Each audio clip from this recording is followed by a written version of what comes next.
Hi guys, spare a thought for members of the police service in Northern Ireland at the moment, as yet another incident regarding personal or sensitive data will keep officers awake at night.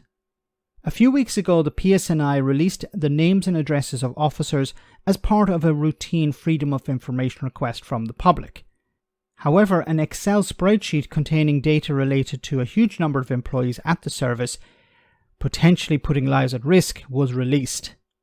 Well, just as the force was recovering from that embarrassment, this happened. The notebook and laptop fell from a police officer's car along the foreshore stretch of the M2 motorway. The car was being driven along the road shortly after 4 o'clock on Thursday afternoon. It's thought the officer forgot that the items were on the roof before driving off. This is the M2, and when the laptop and notebook fell from the roof of the moving car, the laptop was smashed by passing traffic. It was immediately deactivated and recovered, and it contained no personnel information. Part of the notebook has also been found since, but the police have confirmed today that some of the pages still missing along the M2 contain information about police and civilian workers. The 42 officers and staff have now been told that their details are still missing.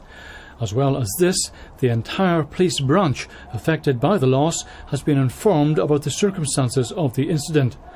The PSNI says it's now liaising with the Office of the Information Commissioner, and it has advised the Northern Ireland Policing Board, which is due to meet next Tuesday, and the Department of Justice.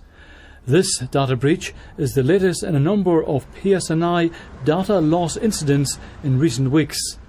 The force mistakenly released the names of its entire workforce under a Freedom of Information request 11 days ago. Kevin Sharkey, BBC Newsline, along the M2 motorway. Eek. Okay, remember, this is not the Sandford Police Service. This is the Police Service of Northern Ireland. And you know, the release of data like this is deeply concerning. Not just the Excel spreadsheet, but also this one as well, where pages have been lost somewhere along the motorway. Hopefully they will be recovered, because this, of course, potentially puts both police officers and civilians working at the police service in Northern Ireland at risk. Why? Because we have, of course, paramilitary organisations, both on the Republican side and the Loyalist side, still active. And if they got access to this information, they could put the lives of these officers in danger, or at least threaten to do that. You know, their names and addresses, then they can find out where their families live.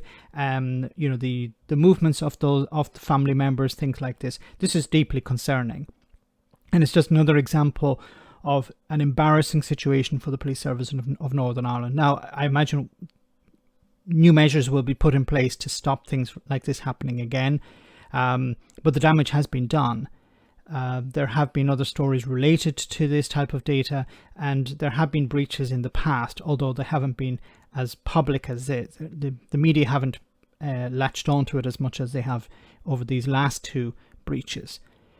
But as I said, you know, this is not just a normal police service. This is the police service of Northern Ireland, and they've been striving to maintain a balance between Catholics and Protestants in the force since the Good Friday Agreement. And of course, if Catholics in particular feel endangered, they may be less likely to sign up to the police service, and that's not what the politicians, at least the reasonable politicians, want. They want a police service that's representative of both communities, and this is why it's so important that these types of breaches are corrected and don't happen again. Let me know in the comment section, guys, what you think. As always, your comments are greatly appreciated. Thanks a lot.